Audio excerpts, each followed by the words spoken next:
कि एक ब्राह्मण की पार्टी जाएगी तो दूसरी ब्राह्मण की पार्टी आएगी, तो ब्राह्मण निश्चिंत है।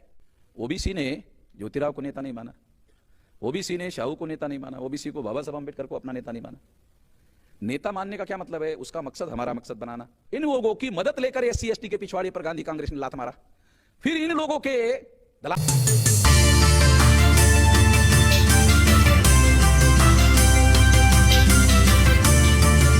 है कि एक ब्राह्मण की पार्टी जाएगी तो दूसरी ब्राह्मण की पार्टी आएगी, तो ब्राह्मण निश्चिंत है कि सत्ता चुनाव होते रहेंगे, चुनाव में सरकार बदल जाएगी, पार्टी बदलेगी, कांग्रेस की जगह बीजेपी आएगी, बीजेपी की जगह कांग्रेस आएगी, यानी पार्टी में बदलाव होगा, सत्ता में बदलाव होगा, मगर शासक जाति ब्राह्मण में बदलाव नहीं होगा। यह है मौलिक परिवर्तन, यह है नियंत्रण, यानी नियंत्रण ज्यादा मजबूत हो गया है। और जो अनिश्चित स्थिति हुआ करती थी तीसरे मोर्चे के दौरान, वो खत्म हो गई है और परिस्थिति निश्चित हो गई है। ये वजह है जिसकी वजह से अत्याचारों की भरमार, जो आंकड़े डॉक्टर निषाद ने दिए हैं, महिलाओं के ऊपर अत्याचार होना। एक मैंने उदाहरण दिया था, ब्राह्मण की माँ है, हमारी माँ नहीं है, शेड्यूल कास्ट की, शेड्यूल ट्राइब की, ओबीसी की, ब्राह्मण की माँ है, ब्राह्मण की बीवी है, ब्राह्मण की बेटी है, ब्राह्मण की बहू है, उसको भी जनेऊ पहनने का अधिकार नहीं है, उसकी भी लड़ाई में लड़ रहा। वो जो ब्राह्मण की मां है, बहन है, बेटी है, बहू है, उसकी भी लड़ाई हम लड़ रहे हैं, वो भी हमारे एजेंडे में शामिल है। क्योंकि जब ब्राह्मण विदेश से भारत में आए तो वो पुरुष आए थे, स्त्री नहीं आई थी। ये सारी महिलाएं मूल निवासी है। माइटोकॉन्ड्रियल डीएनए के अनुसार जो महिलाएं हैं वो मूल निवासी है। तो ये विषय हमारे एजेंडे में है। इसको निर्णायक रूप में कब एजेंडे में लिया जाना चाहिए, ये आने वाले समय में निर्धारित होगा। अभी हमने इसको केवल एजेंडे में रखा हुआ है, निर्णायक रूप से अभी एजेंडा में लाया नहीं गया कि ये कब प्रथम क्रमांक में आएगा। इसका परिस्थिति बदलेगी तब आएगा। अभी उसको प्रीमैच्योर डिक्लेयर करना उपयुक्त नहीं है। सेंस ऑफ टाइमिंग, निर्णय प्रक्रिया में सेंस ऑफ टाइमिंग भी एक महत्वपूर्ण होता है कि कौन से समय में कौन सा फैसला लिया जाए और कौन से समय में उसे घोषित किया जाए। तब तक उसके बारे में जानकारी होती है, मगर चुप रहना पड़ता है। तो मैं एक मुद्दा आपको बता रहा हूं कि अत्याचार बढ़ रहा है, चाहे महिलाओं पर हो, चाहे एससी एसटी पर हो, चाहे ओबीसी पर हो। ओबीसी पर जो, शेड्यूल कास्ट पर जो अत्याचार होता है वो अस्पृश्यता की वजह से, शेड्यूल ट्राइब पर जो अत्याचार होता है उसको ट्राइब होने की वजह से। कास्ट और ट्राइब में अंतर है। ये भी थोड़ा हम लोगों को, थोड़ा ये जो समाजशास्त्र है, थोड़ा सा हमारे लोगों को बारीकी से समझना होगा कि कास्ट ट्राइब नहीं है और ट्राइब कास्ट नहीं है। कास्ट अलग चीज है, ट्राइब अलग चीज है, मगर है अन्य अत्याचार की वजह। ओबीसी के ऊपर अस्पृश्यता की वजह से अन्याय नहीं होता, ओबीसी के ऊपर ट्राइब होने की वजह से, क्योंकि वो है नहीं, उसकी वजह से अन्याय अत्याचार नहीं होता। ओबीसी के ऊपर जो अन्याय अत्याचार होता है वो कास्ट की वजह से होता है। इसलिए जैसे एससी एसटी के लिए जिस आधार पर एट्रोसिटीज प्रिवेंशन एक्ट बना, उसी तरह से ओबीसी के लिए भी एट्रोसिटीज प्रिवेंशन एक्ट होना चाहिए, मगर वो कास्ट के आधार पर हो सकता है। ये मांग बैकवर्ड क्लासेस के लोगों को करना चाहिए। ये हमारे लिए भी अन्याय होता है, वो कास्ट के आधार पर होता है, तो कास्ट के आधार पर होने वाले अत्याचार से भी हमारा बचाव होना चाहिए। केवल एससी एसटी की चर्चा होती है अत्याचार, और एससी एसटी के ऊपर चर्चा भी होती है और उस वजह से उसका समाधान निकालने की भी कोशिश होती है। ओबीसी के मुद्दे की चर्चा ही नहीं होती है, इसलिए समाधान करने का सवाल ही नहीं है। लोकतंत्र में एक ध्यान रखना है कि जिन मुद्दों पर चर्चा होती है, विमर्श होता है, उसका समाधान कम अधिक प्रमाण में निकालने की कोशिश होती है। ओबीसी के मुद्दे पर चर्चा ही नहीं होती है, इसलिए समाधान निकालने की बात ही होती हुई दिखाई नहीं देती। ये ज्यादा अन्याय की बात है। शेड्यूल कास्ट को 17 अगस्त 1932 को अधिकार मिले कम्युनल अवार्ड के द्वारा, उसके 60 साल बाद 16 नवंबर 92 यानी 17 अगस्त 1932 को शेड्यूल कास्ट को अधिकार मिले, कॉन्स्टिट्यूशनल राइट। और ओबीसी को सुप्रीम कोर्ट ने 16 नवंबर 92 को अधिकार दिए, तो 32 और 92 में 60 साल का अंतर है। 60 साल के बाद ओबीसी को अधिकार मिले। क्यों? ओबीसी ने ज्योतिराव को नेता नहीं माना, ओबीसी ने शाहू को नेता नहीं माना, ओबीसी को बाबा साहब अम्बेडकर को अपना नेता नहीं माना। नेता मानने का क्या मतलब है? उसका मकसद हमारा मकसद बनाना, उसकी विचारधारा हमारी विचारधारा बनाना, उसकी विरासत हमारी विरासत बनाना। ओबीसी के लोगों ने गांधी को अपना नेता माना, गांधी की विरासत को अपनी विरासत माना, गांधी की विचारधारा को। गांधी की कौन सी नई विचारधारा है? गांधी की वो तो ब्राह्मणवाद ढोता रहा जिंदगी भर, और आखिरकार एक ब्राह्मण ने ठोक दिया।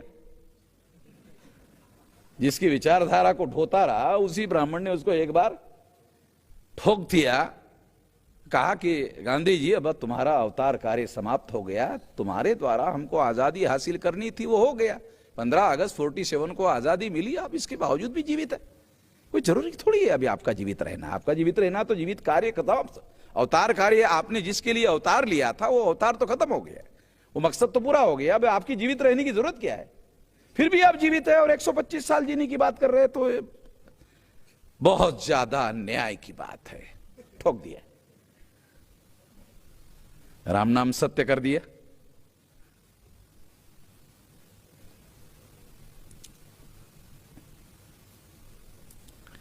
तो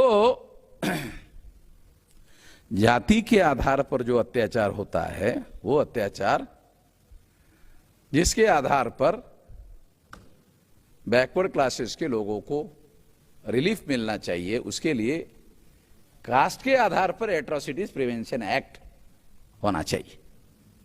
इसके लिए भी ओबीसी के लोगों को आंदोलन करना चाहिए। नया एस्पेक्ट है, नई बात है, बहुत इंपॉर्टेंट बात है जिसकी तरफ ध्यान नहीं दिया जा रहा है। अब दूसरा मुद्दा है, केवल अत्याचार विरोधी आंदोलन करने से समस्याओं का समाधान होना संभव नहीं है। एक बहस 2 अप्रैल 2018 को सारे देश भर में एससी एसटी के लोगों ने भारत बंद करने का ऐलान किया। कोई नेतृत्व नहीं, नेतृत्व विहीन। ये सारा बीजेपी और कांग्रेस के दोनों लोगों ने मिलकर किया। कांग्रेस ने अपने शेड्यूल कास्ट के, शेड्यूल ट्राइब के लोगों को मैदान में उतारा, बीजेपी ने भी उतारा। इस मुद्दे पर दोनों ने मिलकर काम किया, मिलकर मतलब मैदान में उतारा। अब जब कांग्रेस के लोगों ने मैदान पर उतारा तो उसका नेतृत्व मोहम्मद मेश्राम के पास कैसे हो सकता है? उसका नेतृत्व बीजेपी के लोगों ने एससी एसटी के लोगों को उतारा तो उसका नेतृत्व मोहम्मद मेश्राम के पास कैसे हो सकता है? वो तो नेतृत्व विहीन रखा। और नेतृत्व विहीन रखने की वजह से 13 एससी एसटी के लोगों को गोली से मार दिया गया। हमने 5 मार्च 2019 को भारत बंद करवाया, 29 जनवरी 2020 को भारत बंद करवाया, एक आदमी नहीं मरने दिया। मरने की तो छोड़ो, खरोच नहीं आने दिया किसी को। रिकॉर्ड की बात है। प्लानिंग इस तरह से बनाकर काम करना पड़ता है। इसका मतलब यह नहीं है कि हम अपने मकसद के लिए मरने मारने के लिए मिटने के लिए तैयार नहीं है मगर कुत्ते की मौत क्यों मरना है? कुत्ते की मौत क्यों मर रहा है? कुत्ते की मौत मरने का कोई मतलब तो बनता नहीं है ना। हमारे दुश्मनों को हम अवसर दे कि वो हमें गोली से कुत्ते की तरह मार दे। क्यों? ये तो बेवकूफी और गधेपंती का काम मामला है, ऐसा तो नहीं होने दे सकते। तो एग्जाम्पल दे रहा हूं ताकि आपको पता चले कि उस समय लोगों की ऐसी धारणा थी कि अत्याचार को आंदोलन करेंगे तो बंद होगा, अत्याचार के विरोध में आंदोलन करेंगे तो अत्याचार बंद होगा। 13 लोगों को मारकर उन्होंने प्रूव कर दिया कि आंदोलन करने से तुम्हारा अत्याचार बंद होने वाला नहीं है। तो सामूहिक रूप से 13 लोगों को मार दिया। और हत्या करना सबसे बड़ा जघन्य अपराध है अत्याचार में। वो उन्होंने करके दिखाया। तो केवल अत्याचार विरोधी आंदोलन करने से समस्या का समाधान नहीं हो सकता। 1916 से लेकर 1956 तक मैंने बाबा साहब अम्बेडकर के आंदोलनों का अध्ययन किया। उन्होंने अत्याचार विरोधी कोई आंदोलन चलाया ऐसा कोई रिकॉर्ड मुझे मिला नहीं। विलास मिला तुमको? तुमने थोड़ा सा ज्यादा पढ़ा है मेरे से। तो मुझे ऐसा कोई डॉक्यूमेंट नहीं मिला, कोई डॉक्यूमेंट नहीं मिला। और बाबा साहब अम्बेडकर ने अत्याचार विरोधी कोई आंदोलन भी नहीं किया तो भी वो लोग ज्यादा मानते। अरे अजीब बात है, जिन्होंने अत्याचार विरोधी आंदोलन नहीं किया उसको आप सबसे बड़ा नेता मानते हो, क्या वजह है? आपको याद होगा, मतलब आपको हिस्टोरिकल डॉक्यूमेंट बताना चाहता हूं। मेरी बात बताने के बजाय बाबा साहब अम्बेडकर के आंदोलन से हम सीख कर आगे बढ़ते हैं। 1918 को साउथ बोरो कमीशन भारत में आया, तो उन्होंने आने वाले आजादी में हमारे देश में जो लोकतांत्रिक व्यवस्था बनने वाली है उस लोकतांत्रिक व्यवस्था में हमारे लोगों को रिप्रेजेंटेशन का अधिकार मिलना चाहिए। अगर रिप्रेजेंटेशन का अधिकार मिलता है तो सत्ता में हिस्सेदारी होगी, और जब अत्याचार होगा तो उसके रोकने वाले लोग अंदर होंगे। अभी कल्पना करो थोड़ी देर के लिए, गांधी ने उपवास करके SC ST का जो पॉलिटिकल रिजर्वेशन है उसको सेपरेट इलेक्टेड खत्म करने के लिए उपवास नहीं किया होता, वो पुनः पैक्ट नहीं हुआ होता और वो सेपरेट इलेक्टेड बरकरार होता, 131 मेंबर पार्लियामेंट आउट ऑफ 543 में हर चुनाव में चुनकर आते सेपरेट इलेक्टेड में। इसका मतलब कांग्रेस के नहीं होते, इसका मतलब बीजेपी के नहीं होते। और ये 131 लोग जब चुनकर आते तो न कांग्रेस की सेंट्रल में सरकार बनती, ना बीजेपी की सेंट्रल में सरकार बनती। और अगर कांग्रेस को सरकार बनानी है तो वो शेड्यूल कास्ट शेड्यूल ट्राइब के मेंबर पार्लियामेंट के साथ उनको मिलकर समझौता करना पड़ता है कि भाई आप के साथ मिलकर ज्वाइंट गवर्नमेंट बनाते हैं। तो SC ST के लोग बोलते हो ठीक है, तैयार है, हमको कोई एतराज नहीं है। केवल काशीराम जी की तरह ऐसा कहते कि जो जितना ज्यादा जहर छोड़ेगा उस सांप को हम स्वीकार करेंगे। आप दोनों सांप है, नाग है, एक सांपनाथ है एक नागनाथ है, दोनों के पास जहर है।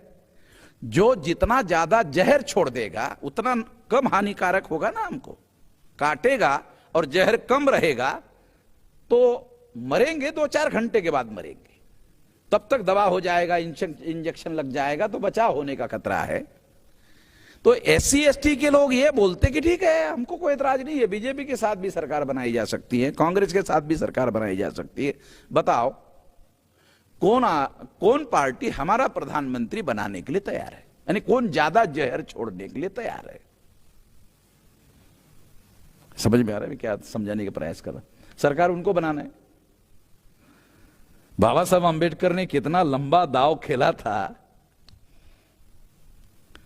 बैकवर्ड क्लासेस के लोगों ने गांधी जी का साथ दिया, रिकॉर्ड हमारे पास अवेलेबल है। बाबा साहब ने कमेंट्री किया, उन्होंने अरे तुम गांधी का साथ क्यों दे रहे हो, मेरा विरोध क्यों कर रहे हो, और गांधी का साथ दे रहे हो चलो दे दो, तुम ऐसा करो, तुम्हारी क्या डिमांड है वो मुझे बताओ, मैं तुम्हारी डिमांड का समर्थन करता हूं और तुम्हारी डिमांड गांधी जी के पास लेके जाओ और गांधी जी को बोलो कि ये मंजूर है क्या। अगर गांधी जी बोलते हैं कि नहीं है तो कहा कि हम आंबेडकर के साथ जाते हैं, ऐसा कहो। बैकवर्ड क्लास के लोगों ने अनकंडीशनल गांधी को सपोर्ट दिया ना, नहीं।